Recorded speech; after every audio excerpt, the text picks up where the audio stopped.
Hello दोस्तों, आप सभी का हमारे चैनल शिक्षा संसार ब्लॉग्स में स्वागत है। दोस्तों, आज हम बात करेंगे इस वीडियो में इनकम टैक्स के बारे में।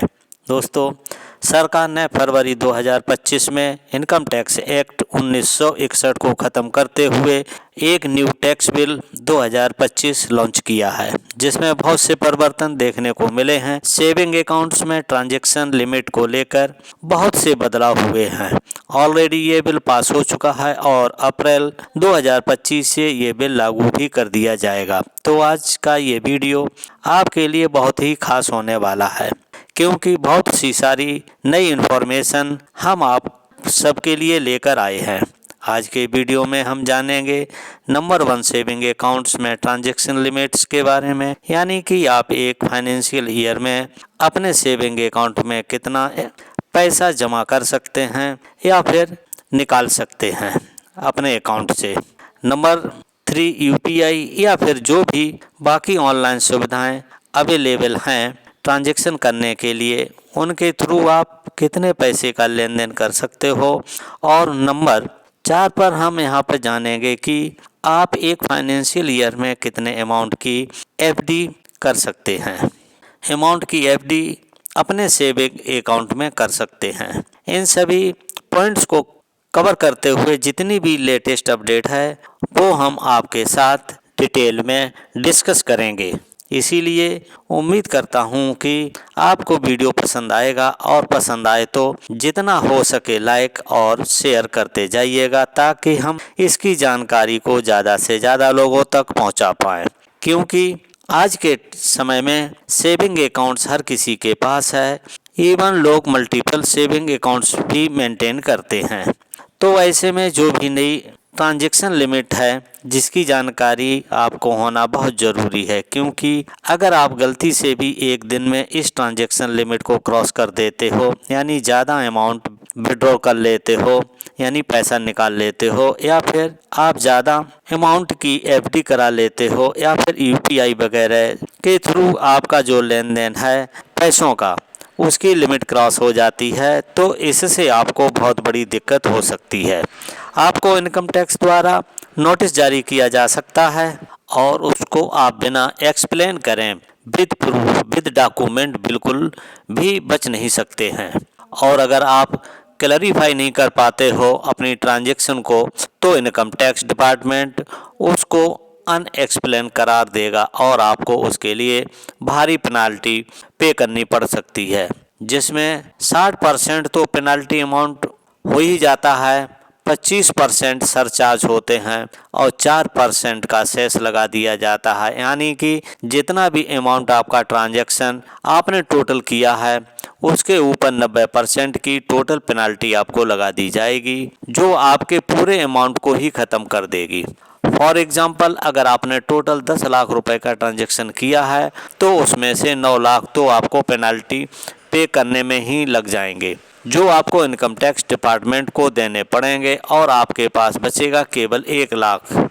इसीलिए बहुत ही ज़्यादा ज़रूरी है कि ये जो नया टैक्स बिल 2025 आया है, इसमें जो भी नई सेविंग अकाउंट्स को लेकर ट्रांजैक्शन लिमिट है उसके बारे में आपको जानकारी हो, तो हम आपको कहना चाहेंगे कि आप आगे जितना भी वीडियो है वो आप बिना स्किप किए पूरा आखिर तक देखिएगा, ताकि कोई भी पॉइंट आपसे छूट न जाए और कहीं से भी आप गलती करने की गुंजाइश न छोड़ें। और वीडियो अच्छा लग रहा है तो साथ साथ में लाइक करते जाइएगा, और चैनल के साथ नए जुड़े हैं तो सब्सक्राइब करते जाइए।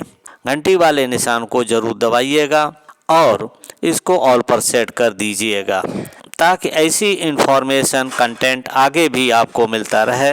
और वीडियो को शेयर भी करते चलिएगा, और वीडियो की नोटिफिकेशन भी सबसे पहले आपको मिलती रहे। तो चलिए स्टार्ट करेंगे पॉइंट नंबर 1 से, कि आप एक फाइनेंशियल ईयर में कितने टोटल अमाउंट की ट्रांजैक्शन कर सकते हैं, कितना अमाउंट विड्रॉल कर सकते हैं यानी निकाल सकते हैं। यहाँ पर बात करने वाले हैं कैश रिलेटेड ट्रांजैक्शन की, जो आप सेविंग अकाउंट में करते हो। इसके अलावा यूपीआई या बाकी जितने भी ऑनलाइन ट्रांजैक्शन करने के माध्यम अवेलेबल हैं, उनकी लिमिट अलग है। यहाँ पर हम बेसिकली उनके बारे में बात नहीं करेंगे। तो चलिए जानते हैं कि क्या नई ट्रांजैक्शन लिमिट यहाँ पर निर्धारित की गई है। तो एक फाइनेंशियल ईयर में हम आपको बता दें कि आप 10 लाख से ज़्यादा रुपए न तो जमा कर सकते हैं अपने सेविंग अकाउंट में और न ही आप निकाल सकते हैं। अगर आपने इससे ज़्यादा जमा किया और निकाला तो नोटिस जो है वो मिल सकता है और ये लिमिट आपके सभी सेविंग अकाउंट्स को मिलाकर ही देखा जाएगा। चाहे आप 2 सेविंग अकाउंट चला रहे हो, आपके अकाउंट 3 हैं या 4 हैं, सबकी ट्रांजैक्शन को मिला करके देखा जाएगा कि 10 लाख की ये जो लिमिट है इसे क्रॉस तो नहीं किया है। ऑन द अदर हैंड अगर आपका करंट अकाउंट है तो ये लिमिट बढ़ के 50 लाख हो जाती है। एक फाइनेंशियल ईयर के लिए तो आपको बस यही ध्यान रखना है कि लिमिट से ज़्यादा का कैश आप न तो अपने बैंक खाते में जमा कराएं और न ही निकालें। अगर आप ऐसा करते हैं तो उसका पूरा रिकॉर्ड आप मेंटेन करें ताकि इन केस अगर आपको इनकम टैक्स डिपार्टमेंट कोई भी क्वेश्चन करता है, सवाल पूछता है, तो आप उसे अच्छे से जवाब दे सकें, क्लैरिफाई कर पाएँ with proof. Now come second point. अब हम दूसरे पॉइंट पे आते हैं कि आप एक दिन में अपने सेविंग अकाउंट में कितना कैश डिपॉजिट यानी जमा कर सकते हैं या निकाल सकते हैं अकाउंट में। तो मैक्सिमम यानी अधिकतम 1 लाख रुपया तक आप जमा करा सकते हो एक दिन में, या फिर 1 लाख रुपए ही आप अपने अकाउंट से निकाल सकते हो। लेकिन आपको कभी बहुत ही ज़्यादा ज़रूरत हो तो आप अधिकतम 2.5 लाख रुपए तक की ट्रांजैक्शन कर सकते हो यानी निकाल सकते हो। लेकिन अगर आप ये भी बार बार करोगे यानी रिपीट करोगे तो इस चीज़ को तो फिर आपसे इनकम टैक्स डिपार्टमेंट सवाल पूछ सकता है, क्वेश्चन कर सकता है और आपको नोटिस भी मिल सकता है, क्योंकि इसको हाई वैल्यू ट्रांजैक्शन की तरह ही ट्रीट किया जाएगा। इसलिए आपको दिक्कत फेस करनी पड़ सकती है। और अगर आप सीनियर सिटीजन हैं तो ये जो लिमिट है ये अधिकतम यानी मैक्सिमम 5 लाख तक की निर्धारित की गई है। लेकिन यहाँ पर भी अगर वो बार बार ऐसा करते हैं तो इनकम टैक्स डिपार्टमेंट की ओर से नोटिस मिल सकता है, क्योंकि ये हाई वैल्यू ट्रांजैक्शन की तरह ही देखा जाएगा। नॉर्मली आप आराम से एक दिन में 1 लाख रुपए की अगर ट्रांजैक्शन करते हो, डिपॉजिट करते हो यानी जमा करते हो या निकालते हो, तो कोई भी फीस नहीं करनी पड़ेगी। ऐसा आप आराम से कर सकते हो। अब तो तीसरे पॉइंट पे आते हैं कि ऑनलाइन ट्रांजैक्शन के लिए क्या नई ट्रांजैक्शन लिमिट निर्धारित की गई है। यानी अगर आप यूपीआई, आईएमपीएस, आरटीजीएस इन सब के द्वारा अगर आप पैसे का लेन देन करते हैं तो क्या नई लिमिट है। इस इनकम टैक्स बिल 2025 में यूपीआई की बात करें तो इसमें मिनिमम आप 1 रुपए से लेकर के 1 लाख रुपए तक की ट्रांजैक्शन आराम से कर सकते हो एक दिन में। अगर हम एनईएफटी की बात करें तो इसमें भी जो नियम है, आप 1 रुपए से ट्रांजैक्शन स्टार्ट कर सकते हो और इसमें कोई भी अपर लिमिट नहीं है।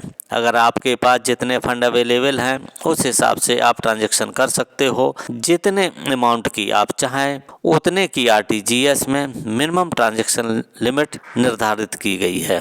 दैट इज 2 लाख का ट्रांजैक्शन तो वो होना ही चाहिए। आईएमपीएस ट्रांजैक्शन के लिए जो लिमिट निर्धारित की गई है वो मिनिमम 1 रुपए से लेकर के मैक्सिमम 5 लाख रुपए तक की है एक दिन के लिए। आपको बस यही चीज़ ध्यान में रखनी है कि आप जितने भी ट्रांजैक्शन कर रहे हैं, लेकिन एक फाइनेंशियल ईयर के अंदर आपकी टोटल ट्रांजैक्शन लिमिट 10 लाख की है, उसको आप क्रॉस नहीं करना। और अगर आपका कोई भी बिजनेस है तो आपकी जो भी इनकम है, अर्निंग है बिजनेस से रिलेटेड, वो आप अपने सेविंग अकाउंट में बिल्कुल भी न डाल सकते। उसके लिए आपको अपना करंट अकाउंट ही ओपन करवाना पड़ेगा, क्योंकि अगर आपका जो बिजनेस से अर्निंग आ रही है वो 10 लाख की लिमिट क्रॉस कर जाती है, फिर आपको इनकम टैक्स के नोटिस का सामना करना पड़ सकता है। और जस्टिफिकेशन देते समय अगर आप उसको बिजनेस इनकम की तरह शो करोगे तो आप और भी ज़्यादा दिक्कत में पड़ सकते हो और आपके ऊपर बहुत भारी पेनाल्टी इम्पोज की जा सकती है।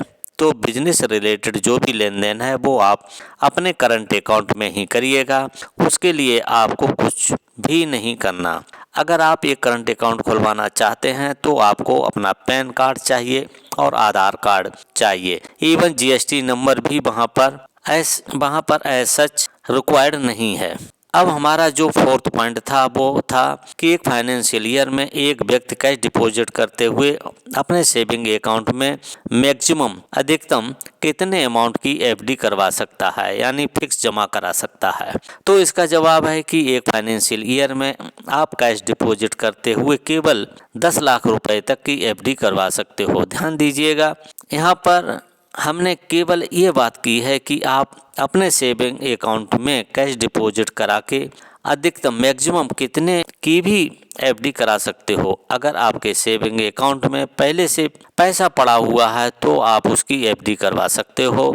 जितने अमाउंट की चाहे उतने की ही करा सकते हो, कोई दिक्कत वाली बात नहीं है। और एक और ख़ास बात हम आपको यहाँ पर बता दें कि जो लोग रेगुलर बेसिस पर ITR फाइल करते हैं वो 10 लाख से ज़्यादा अमाउंट डिपॉजिट करके भी उसकी करवा सकते हैं, कोई भी दिक्कत यहाँ पर नहीं है। लेकिन जो लोग ITR फाइल नहीं करते हैं वो केवल सेविंग अकाउंट में 10 लाख तक की रकम जमा करके ही उसकी एफडी करवा सकते हैं।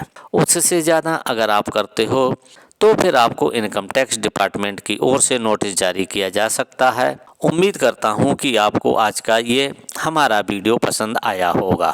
ये जानकारी अगर अच्छी लगी हो तो जितना हो सके लाइक और शेयर कीजिएगा ताकि हम ज़्यादा से ज़्यादा लोगों तक इस वीडियो को पहुंचा सकें और ज़्यादा से ज़्यादा लोगों के तहत अवेयरनेस फैला सकें। अगर आप चैनल के साथ नए जुड़े हैं तो सब्सक्राइब करते हुए घंटी वाले निशान को ज़रूर दबाएं ताकि आगे जो भी जानकारी वीडियो इंफॉर्मेशन वीडियो हम आपके लिए लेकर आएँ उसकी समय से नोटिफिकेशन आपको मिलती रहे। तो ये दोस्तों जानकारी देनी थी। ये जानकारी कैसी लगी कमेंट में हमें ज़रूर बताइएगा। यदि वीडियो आपको अच्छा लगा हो तो लाइक करके अधिक से अधिक शेयर कर दीजिए। इस वीडियो को देखने के लिए थैंक यू फॉर वॉचिंग। अब मिलेंगे नेक्स्ट वीडियो में नई जानकारी के साथ।